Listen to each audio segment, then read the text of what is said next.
St. John's.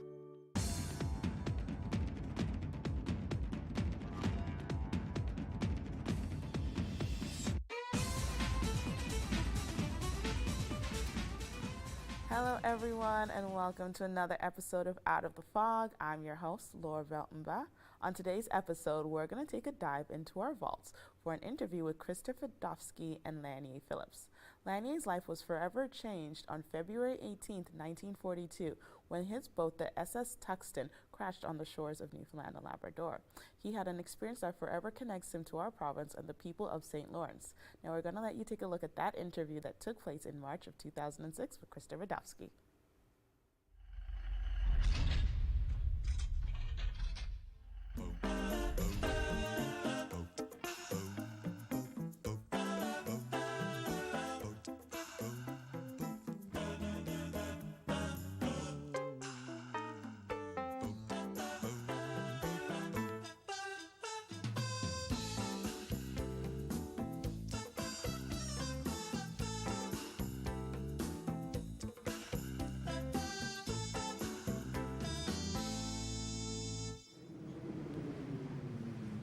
The lowest, the least, and the last. That's how 18-year-old Lanier Phillips thought of himself. The young black American had grown up in the deep South in the 1920s when black people were despised and every move was controlled by the Ku Klux Klan. In 1942, he was working as a mess attendant on an American naval ship called the Truxtun. On the night of February 18th, the Truxtun veered off course in a blinding snowstorm near St. Lawrence off the south coast of Newfoundland. Of the 156 men on board, 110 men were lost. Only 46 survived. There was only one African American who survived.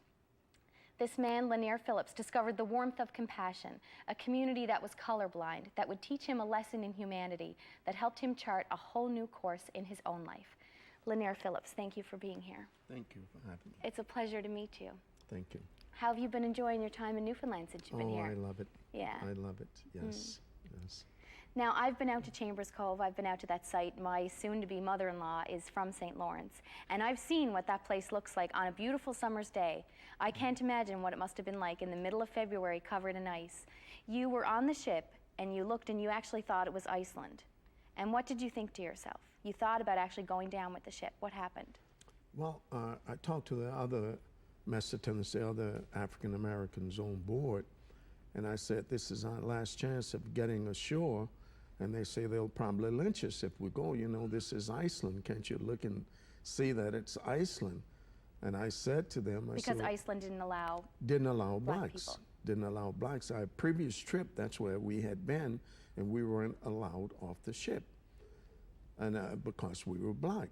And America had some kind of agreement that if they have a base there, they would let them have a base.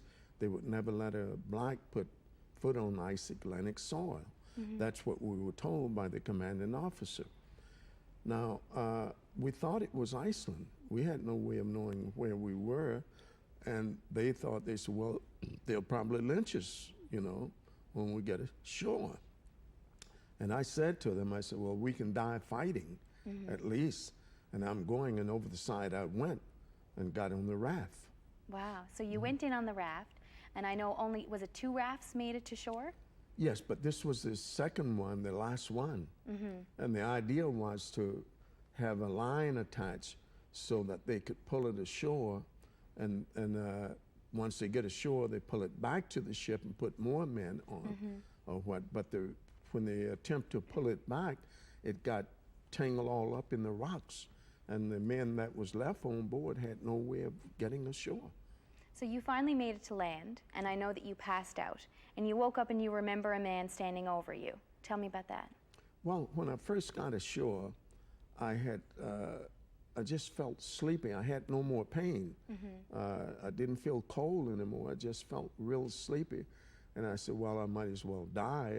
And I went in a little corner of the cave there at Chambers Cove to lie down and die.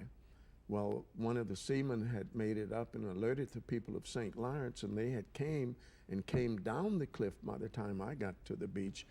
And as I got down on the ground there, it just reached down and got me and pulled me up and said, don't lie there, you'll surely die. and I was covered with the bunker sea oil. And I got my eyes open. It was blurry like because the oil was all in my eyes. And I looked up at his white face. I knew it wasn't a sailor, and I knew it wasn't an American because of the accent. Right. And I didn't know, but I thought, I said, gee, here's a white man that wants to help me, you know, and I thought about the Ku Klux Klan in Georgia, you know, and the difference. And he just pulled me up, and he said, call another Newfoundlander and say, walk him around. And I began to walk around. It just gave me energy or something to, you know, strength, extra strength of what. And from there on, I, you know, wanted to live. And then there was a group of women who were actually working on your body. You woke up and you were actually in the mine site. Yes. After reaching the top of the cliff, I recall them putting me on a sleigh with this pony, this horse, whatever. I later learned that it was a Newfoundland pony, they call it, or something. Yeah. Anyway, I lost conscious there. I knew I lost conscious because everything is blank in that part. And when I gained conscious, I woke up on this table, and I was naked, completely naked. And they had these white ladies was massaging my body all over to get the circulation going. And one of the ladies said, gee, this is the curliest hair I've ever seen. I had hair then. And I said, well, this is the end of me, still thinking I'm in Iceland, you know. And I said, well, they'll probably throw me out in the ice, you know. And this lady lifted my head, and the next lady said, gee, he's all right, let's clean him up. And they began to bathe me. And that's when they found out I was black. Because they tried to take the oil off you. Well, one of the ladies had my hand, and she was washing it, you know, had a cloth and some soapy water, and was washing it or what. And she said, gee, this poor fella, it's all in his pores or what. And that's the first time I spoke up. And I said, it's the color of the skin. So you can't get it off, you know, it's the color of the skin. And from that moment on, I found nothing but kindness and love and humanity. And it just did something to me. I know that you spent that evening in the home of a woman named Violet Pike. Yes. And she took care of you, she fed you, and she gave you a place to sleep. Now here in Newfoundland, we wouldn't think that that's unusual hospitality. But for you, you had a very different reaction to it. Why was that such unusual treatment? Well, because in Georgia, rural Georgia, Lithonia, Georgia, where I was born, that was unthinkable. It was a crime to look a white person in the eye. And it just overwhelmed me. You know, the kindness for this lady to be so nice. And I remember her talking to me like it was yesterday. She would put a hand under my head. She had made some soup. She said, I have some soups for it. And it was somewhat hard for me to swallow. And she just fed me like an infant, like a little baby. And she, you know, and it just overwhelmed me, you know. And that love and humanity just did something to me. And it stuck with me, and it's with me today, and it will be with me for the rest of my life. You know, it's etched in my mind and cemented in my soul. And I knew then that it was the perfect medicine to cure the disease of racism, because my hatred was erased and was eradicated from my soul. Because did you have hatred for white people? Oh yes, I hate him with all the strength. Why? Because of the way I had been treated. I go back when I was a child, and I would put the bag on and pick cotton, and I would get about 5 pennies a week, and I would take my pennies and I would go into town to buy some candy, and the little white boys, maybe my age, 6, 7 years old, would come up to me and kick me on the leg and spit on me and say, nigger, nigger, nigger.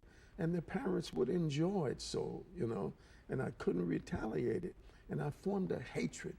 And even as a child, I would wonder what I could do, you know, if I could just kill all white people, or what. The hatred was something that's hard for me to even imagine today, how I could have that much hatred. And for the Ku Klux Klan, when they would come down into our community, what we call Bruce's Alley, and they would shoot in the air, and I would crawl underneath the bed because of the fear of what. And I recall pulling that piece of curtain we had, a piece of oilcloth, we call it, out, and peeping out to see them whip this man who didn't go to work that day. He was supposed to drive the mules, you know, with the wagon, with the cotton, and take it to the cotton house, which was in the middle of the cotton field, as they fill the bags. And he was sick, and I knew he was sick because my mother had given him some castor oil. And I knew he was sick, and they told him he was drunk. He had been drinking some liquor, and they whipped the man, you know, with a whip. And all of that stuck with me, and I thought about that. And then here these people were so kind and so nice. It cured that racism. Yeah. And I know today that if just the world could learn to love and show humane for all of God's children on this planet, I don't think it would be in Iraq. It wouldn't be any hatred or anything. And that's the best cure, because I just can't believe that people can hate, you know, other human beings. This was a turning point in your life, and I know there was a documentary made about your experiences called Dead Reckoning, and we actually have a clip to show of that documentary when you first one of the times you went back to visit St. Lawrence, Yes. and this was a time when you made it back to Mrs. Pike's house. Let's have a look at that clip. I'm sorry, but I'm reliving that night.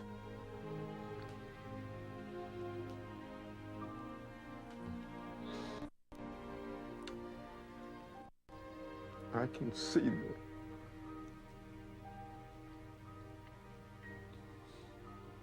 can see her coming in to me, and I was afraid to say anything. I didn't get a chance to thank her because I didn't know. I was like in a trance. I didn't know what's happening with this lady, this white lady, putting her hand on my forehead and rubbing my head and asking me if I'm warm, and that continued through the night. And I didn't know what to do, what to say, and I think the only thing I just repeated yes all the time she asked me throughout the night. Are you warm? How are you doing?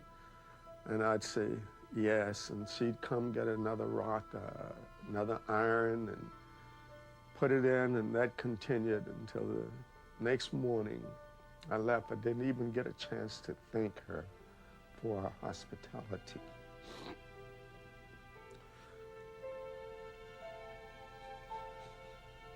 And I want to do that now. I want to thank Mrs. Pike for her hospitality. You talk about that like it was yesterday. It must still feel so fresh. Yes, I think of that often. And as I look at that clip now, it seemed like it was yesterday. And it's with me today. And that love and that humane treatment of what this lady and these people of St. Lawrence, Newfoundland, they didn't treat me as a black man or a white man. They treated me as a human being. And that's the way they looked at me, as a human being. And I think that's the way all of mankind should be. And the lesson I learned in St. Lawrence, I say so often when I go around, I want to tell the world about that type of love and humanity. And I often say, if the world could come to St. Lawrence, Newfoundland, and take a lesson on love and humanity, how much better the world would be, how it could eradicate hatred of one another or what. It's just so great and such a great lesson to learn. You were just there for 24 hours, but I know you experienced racism the very next day when you were sent back to Argentia. Oh, yes, yes. Well, when I got to Argentia, they had 2 buses for the survivors. And we were in line. Everyone had on the clothing they had given us in St. Lawrence. And when I got up to the bus, the petty officer said, "No, not you." I said, "I'm a survivor from the Truxtun. I was on the Truxtun." He said, I don't give a damn where you're from, you're not getting on this bus. Well, I knew the bubble had burst.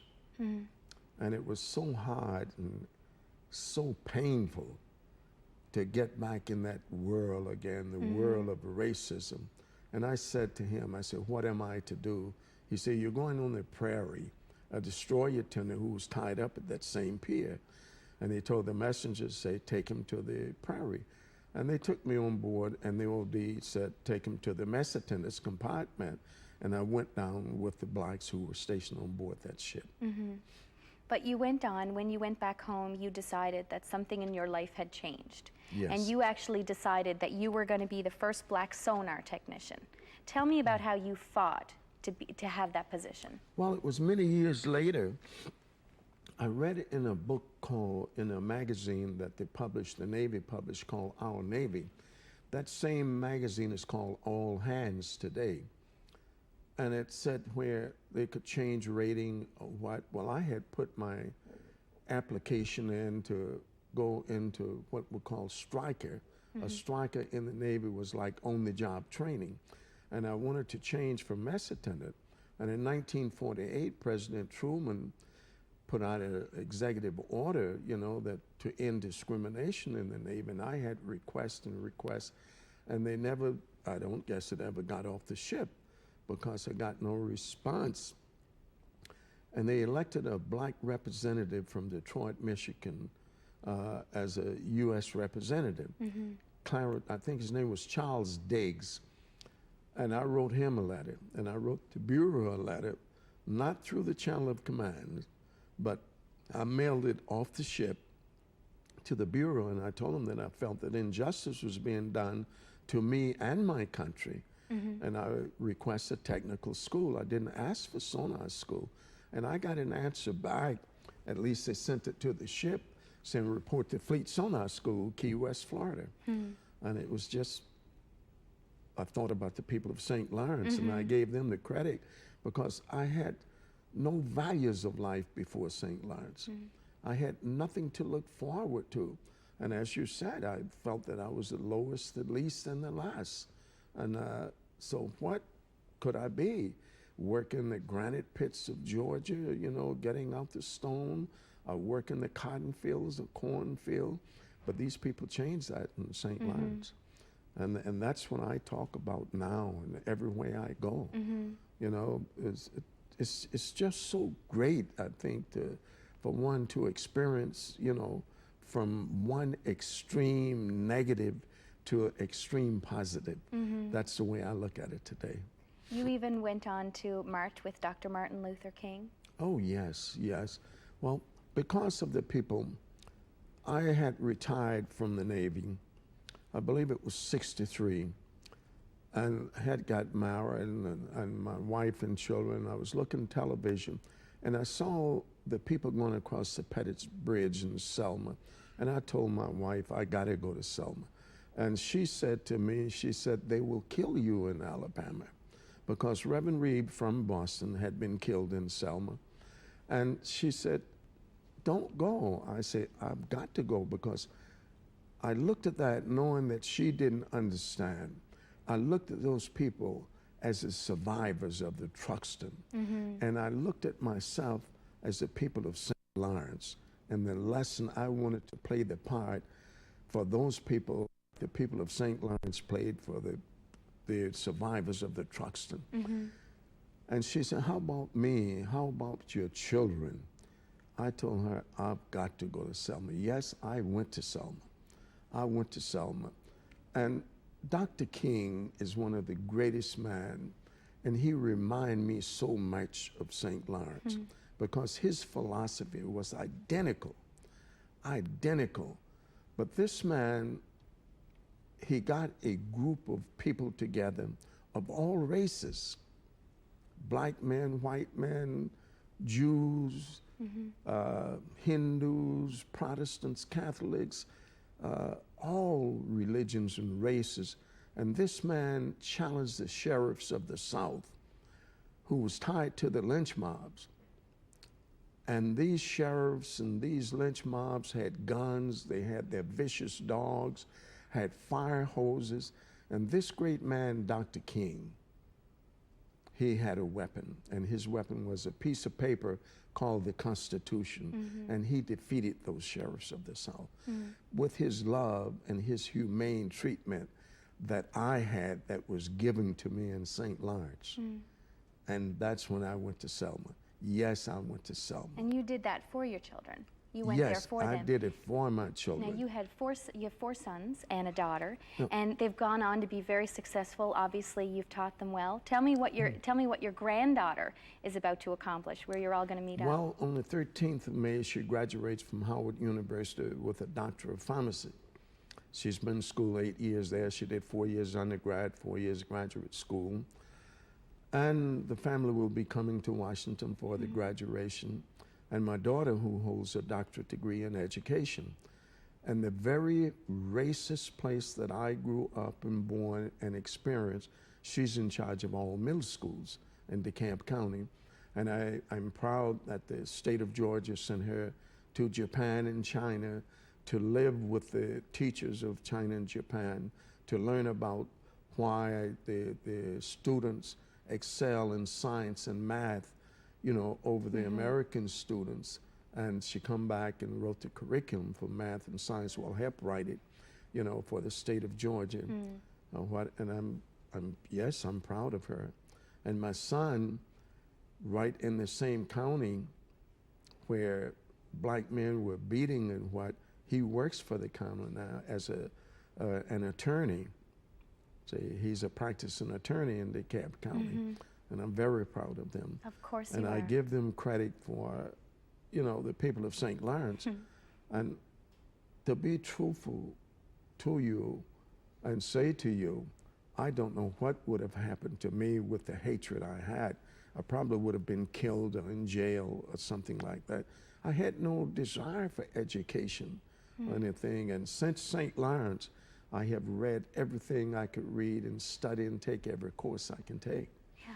I know that you've done a lot for the people of St. Lawrence, too. You've given back. Well, I don't think so. I don't think I have given them enough. How can I ever repay them? It's no way I can do enough. They didn't just save my life. They taught me a lesson, and I cherish and hold on to that lesson of what. And to me, it's invaluable. So how can I pay for that? Well, Mr. Phillips, thank you so much for being here. And thank you. It's such a pleasure to meet you. Thank you. Thank you so much. Thank you. We'll be right back in just a minute.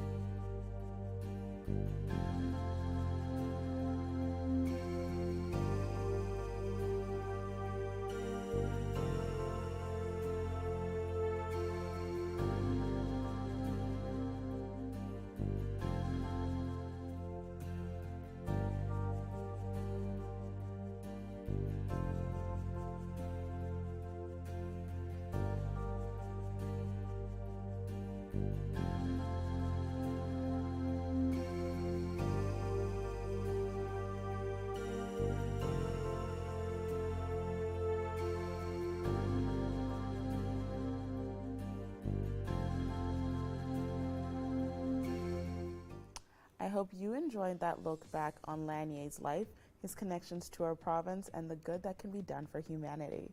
I hope we see you guys again soon, and have a great day.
Hi, I'm Justice. And I'm Nia. And we believe Dreams fuel revolutions. That's why we're engaging with Canadian icons and the causes they support. Join us for these inspiring conversations and find out how you can be revolutionary. If you have a comment about this program, we'd love to hear it. Email or call us, or send us your feedback through social media. Are you low on food? Struggling to pay the bills? Overwhelmed by life's